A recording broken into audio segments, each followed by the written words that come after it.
delete your YouTube channel. Go to the Chrome browser and search YouTube Studio. Click on the Gmail icon in top corner, then click on your channel. Then click on your specific channel. Click switch account. Click your specific channel that you want to delete. And then click another time that icon. And then click another time that icon.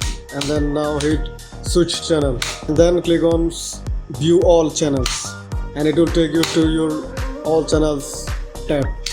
And then click on advanced settings.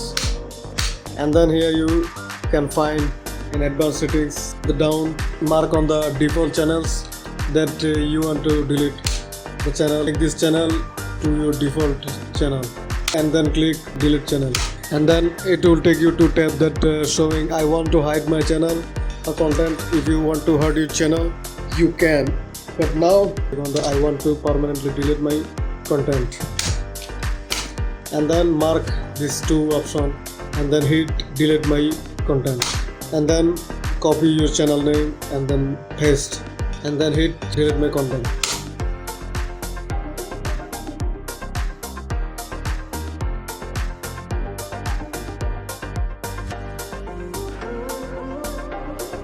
Your content is being deleted or deleted. It will say take some time to delete your channel.